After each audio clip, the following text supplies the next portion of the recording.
O ministro Cristiano Zanin tem um problema gigantesco na sua frente para julgar Bolsonaro na ação penal da suposta trama golpista. E só tem uma solução para ele resolver esse problemão. A Folha de São Paulo acabou de publicar, gente, uma matéria incendiária que coloca o ministro Cristiano Zanin nas cordas e expõe todos os problemas gigantescos que o Zanin vai ter na hora dele julgar Bolsonaro nesse ano pela trama do golpe. E você não vai acreditar na sinuca de bico que o Zanin se meteu depois de ele dizer que ele tá sim apto para julgar Bolsonaro e que não seria um juiz suspeito. Deixa eu fazer um parênteses. Ele é sim suspeito, impedido, escancaradamente. Eu fiz um vídeo aqui no canal mostrando isso, que eu vou deixar para vocês na tela aqui e também na descrição para você assistir no final. Zanin, agora então, segura o rojão, porque a coisa não vai ficar fácil para você. E você que está aqui comigo, fica aqui para você entender essa história. E lá no final eu vou te contar qual que é a única saída que o Zanin tem nesse caso. E eu já vou te dando um spoiler. É uma saída aí dolorosa para quem quer ferrar o Bolsonaro, vai ser muito doloroso, viu? Então lê aqui comigo a matéria da Folha de São Paulo, acompanhe na tela.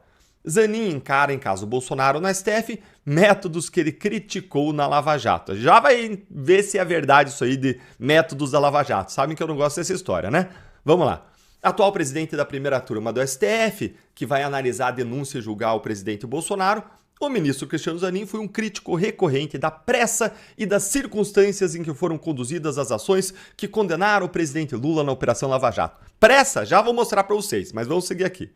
No Supremo, a previsão também é de julgar Bolsonaro de forma acelerada, com conclusão ainda nesse ano, sob a justificativa de evitar uma possível contaminação do caso no ano das eleições presidenciais de 2026.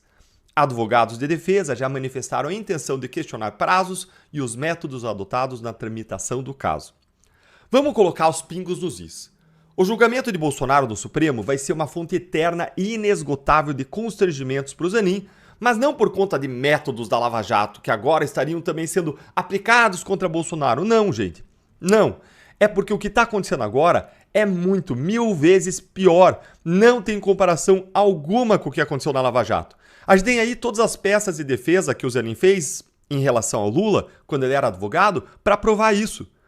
Quando o julgamento contra o Bolsonaro acontecer, a gente vai ter à nossa disposição literalmente milhares de peças de defesa e recursos do Zanin para comparar com o que está acontecendo agora. E a conclusão vai ser inequívoca. Não vai ter dúvida sobre o que aconteceu.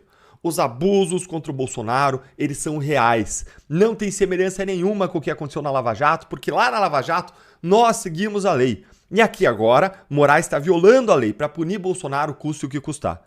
Para começar, gente, na Lava Jato nunca houve essa ideia ou admissão pública de uma ideia de que, seja pelos procuradores, seja pelos juízes da operação, de que se queria condenar Lula antes das eleições. Nunca teve nada disso. Para não contaminar o processo eleitoral. Não, baboseira. Isso simplesmente jamais aconteceu, porque a gente não estava atuando nem pensando em condenar, mas sim pensando em dar um julgamento justo, e a gente não estava atuando pensando nas eleições, mas sim na aplicação da lei. Enquanto hoje os ministros do STF admitem claramente, livremente, que eles querem condenar Bolsonaro e querem fazer isso antes das eleições. Como eu já mostrei aqui no canal, também vou deixar o vídeo na tela, no fim, e também na descrição para você ver depois. E bora seguir aqui, gente. E eu já vou te mostrar que baboseirada é essa de que no caso Lava Jato se teria acelerado o caso Lula. Isso é mentira, já vou mostrar. Olha aí. Quando o julgamento do recurso de Lula no caso do Triplex foi marcado pelo TRF4, Zanin divulgou uma nota na qual fazia uma série de críticas e dizia esperar, em forma de provocação, que a explicação para essa tramitação recorde seja a facilidade de constatar a nulidade do processo e a inocência de Lula. Só que era simplesmente mentira, uma imensa mentira de que a tramitação do caso Lula ocorresse em tempo recorde. E vocês sabem que eu sempre gosto aqui de mostrar as provas para vocês, né? Então olha aqui comigo esse levantamento feito pelo Ministério Público Federal que demonstra claramente que o caso Lula demorou mais do que a média. Olha aí na tela. Vocês veem aí essas barras e cada barra corresponde ao tempo de duração de um processo na Lava Jato até a condenação.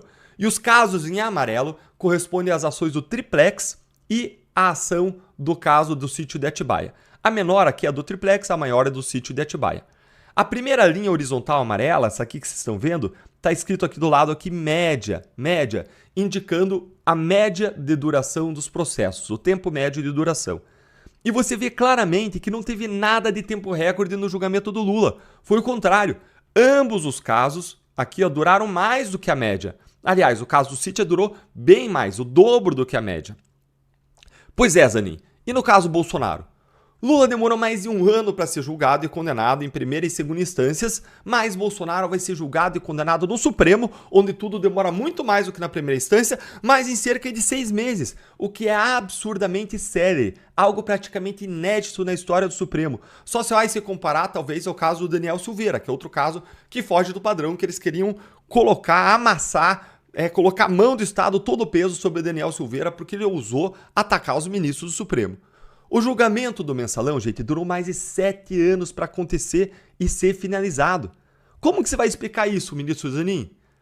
Se você também, que está aqui, concorda comigo que Zanin está nas cordas com essa situação, vamos curtir no vídeo, curta aí para mais gente saber disso, para você receber mais informações desse tipo e vamos aqui para o próximo problema que o Zanin vai enfrentar. Acompanha aí.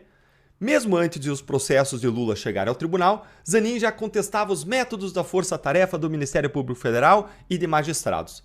Ele dizia que os julgamentos tramitavam em um foro indevido à 13ª Vara Federal de Curitiba, à época comandada por Moro, que depois se tornou ministro de Bolsonaro e atualmente é senador pelo Paraná.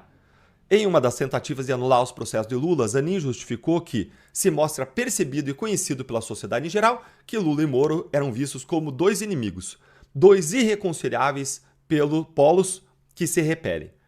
Isso está comprovado, apenas a título de exemplo, pela cobertura feita por grandes e noticiosas revistas do país. Gente, se existia uma suposta animosidade, agora é 1000 vezes pior. 1000 vezes pior. Ninguém denunciado na trama golpista tem foro privilegiado, mas serão todos julgados pelo Supremo, ou seja, o tribunal não tem competência. Isso aqui é uma nulidade óbvia. E então, que dizer da animosidade pública entre Moraes e Bolsonaro, que a imprensa faz questão de destacar todos os dias? Aliás, nem mesmo Moraes esconde que é o inimigo número 1 de Bolsonaro. A hostilidade e a agressividade dele com o Bolsonaro e a defesa dele pinga, escorre das páginas das decisões do Moraes. Isso sem falar no fato de que Moraes é vítima do suposto plano de assassinato da trama golpista, o que torna evidente sua parcialidade e seu impedimento para julgar o caso. Como que Zanin vai apoiar isso? Como ele vai ser contraditório? Como que ele vai ser 2 Zanins? Olha, gente, a saída para o Zanin aqui é uma só. Ele se declarar impedido ou suspeito de julgar o caso Bolsonaro e ele pedir para sair. É a única saída. Se Zanin não fizer isso, ele vai criar um constrangimento eterno para ele. Porque tudo que ele fizer escrever no julgamento de Bolsonaro vai ser comparado e escrutinado com o que ele escreveu antes em defesa do Lula. E aí vai ficar tão óbvio, tão flagrante o duplo padrão, a hipocrisia, a falta real de compromisso com os princípios e com o devido processo legal, que isso vai ser uma mancha impossível de limpar. Mas é mais até do que isso. As nulidades que o Supremo está praticando agora ficam, mas a composição do Supremo muda. Os ventos políticos mudam. Quem está no poder muda e o chicote muda de mãos. O tempo é o senhor da razão e daqui a alguns anos, talvez até 2026, a situação mude drasticamente a ponto de o próprio STF ter que voltar atrás em todos os seus abusos e ilegalidades. E nesse caso eu torço que não tenha corporativismo grande o suficiente para proteger quem praticou abusos e crimes de responsabilidade, tendo uma caneta nas suas mãos lá no Supremo Tribunal Federal. Você concorda comigo? Conta aí sua opinião nos comentários, não esquece de deixar o seu like, segue o canal, aciona o sininho das notificações para você não perder nada por aqui. Grande abraço. Bom, com certeza você se lembra durante o governo Bolsonaro como o Itamaraty. Funcionários do Itamaraty trabalhavam para boicotar o presidente nas suas interlocuções internacionais, isso saiu recentemente na imprensa, e como a imprensa também falava o tempo inteiro que o Brasil se tornou um pária internacional, um país que não era respeitado. Bom, a gente viu o oposto, né? Onde o Bolsonaro ia, ele era muito bem recebido, ele fazia relações e acordos internacionais como nunca havia sido feito antes. Aí conseguiram colocar o descondenado na presidência e a narrativa é: a diplomacia voltou, o Brasil deixou de ser um pária, o Brasil voltou ao cenário internacional. De lá para cá, nós temos visto o Lula falando besteira na questão das guerras da Israel e da Palestina, comparando o judeu ao Holocausto. Depois ele tem seu microfone cortado durante sua fala na ONU, o único presidente que eu sei na história que teve microfone cortado foi ele. Não foi não foi permitido entrar numa festa onde o Biden estaria, e é uma vergonha atrás da outra. Agora, olha só essa última. Donald Trump chega à presidência dos Estados Unidos e o seu secretário lá, né, começa a falar com vários países, o secretário de Estado, Marco Rubio, com vários países, afinal de contas essa é a função dele. Só que ele ignora um país, tem um país que ele não quer nem conversar, tá? Olha esse trecho aqui do início dessa matéria. Se você passar por Nilópolis agora vai estar silêncio. Pois é. Vamos lá, a chefe da diplomacia americana fala com 58 países, mas ignora Brasil. Em 45 dias, Marco Rubio conversou pessoalmente ou por telefone com representantes de dezenas de nações. Mauro Vieira, nosso ministro das Relações Exteriores, que estava lá apoiando o Maduro, tá? Só para você lembrar quem é Mauro Vieira. Não teve contato com o secretário de Estado. Isso pode dar alguma pista pra gente sobre o que é essa relação Brasil e Estados Unidos, Pedro? Eu acho que já tá muito desenhado, né, Carol? Como é que vai ser essa dinâmica da relação Brasil e Estados Unidos? Ela é uma dinâmica diferente do primeiro mandato de Donald Trump. Com certeza, porque no primeiro mandato o Bolsonaro era presidente. Ela é uma dinâmica bastante particular agora, com a relação estremecida entre as duas nações. E isso não tem exatamente a ver com o fato de você ter um presidente brasileiro num polo oposto do ponto de vista de ideologia política do que o presidente americano, mas tem a ver com a política protecionista dos Estados Unidos. A culpa é da política protecionista dos Estados Unidos. Então vamos olhar na própria matéria da CNN. Vamos lá. Tá aqui, ó, matéria da CNN. A lista completa, por exemplo, vamos lá, quais foram as pessoas que o Marco Rubio falou? Ele falou com todos os países do grupo G20, com exceção do Brasil e África do Sul. Peraí, no grupo G20 você tem Alemanha, você tem Canadá, você tem México, você tem todos esses países e ele conversou com eles, mesmo com a política protecionista. Inclusive, vários desses países ele está tarifando. Por que o Brasil ele não conversou? Nós vamos chegar lá. Então, olha só. Aqui na matéria, mais embaixo, tem a separação por continente. Conversou com Polônia, Dinamarca, Lituânia, Europeia. Vamos nas Américas? Ele conversou com a Venezuela. Por que ele conversou com a Venezuela? Para devolver os imigrantes ilegais da Venezuela. Não conversou com o Brasil para devolver os nossos, tá?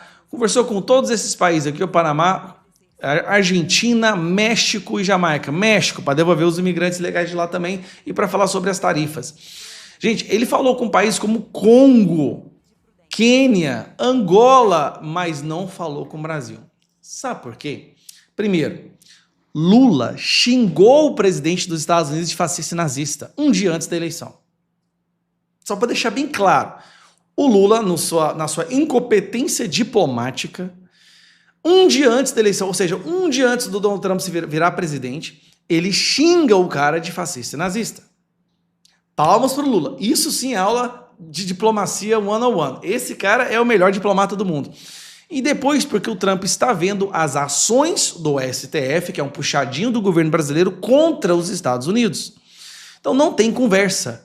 Ou é como se o governo americano nem sequer reconhecesse o Lula como verdadeiro presidente. A verdade é o seguinte, eles sabem, né, de algumas coisas das nossas eleições, então eles assim veem o Lula não como presidente, mas como um fantoche que foi colocado na presidência por uma elite jurídica que está transformando o Brasil numa ditadura. Então ele não tem intenção de conversar com essa pessoa, sendo que ele sabe que na maioria das vezes essa pessoa não decide nada.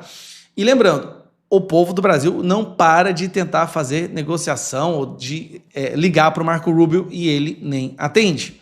Ó, segundo fontes da diplomacia brasileira, uma aproximação com o Departamento de Estado está sendo conduzida pela embaixadora do Brasil em Washington, Maria, que também não consegue uma agenda com o presidente. A avaliação do Ministério das Relações, entretanto, é que questões como deportação de brasileiros com envoos precários puderam ser resolvidas pelos canais diplomáticos existentes, sem a necessidade de subir o nível hierárquico. Ou seja, resolveu embaixo, mas não fala com Marco Rubio.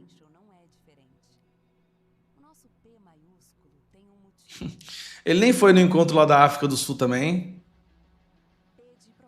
E aí agora, obviamente, a culpa é do Trump, protecionista, mas a verdade é que o Trump não está com conversa com o Lula, nem com essa facção criminosa que o Lula colocou na presidência. É simples. E aí o Brasil é um gigantesco anão diplomático. Nós somos hoje um país menos relevante para... Não, eu lembro do Lula falando que ia acabar com a guerra na Ucrânia, tomando uma cervejinha, lembra? Você lembra disso, né? Que ia resolver a paz do mundo e acabar com a fome no mundo. Nada, só tá gastando dinheiro com a Janja viajar para para fazer o Brasil passar mais fome. É vergonhoso. E eles diziam, né, que no governo Bolsonaro o Brasil era um pária da humanidade, um pária diplomático. Agora sim nós estamos vendo o que é ser um anão diplomático.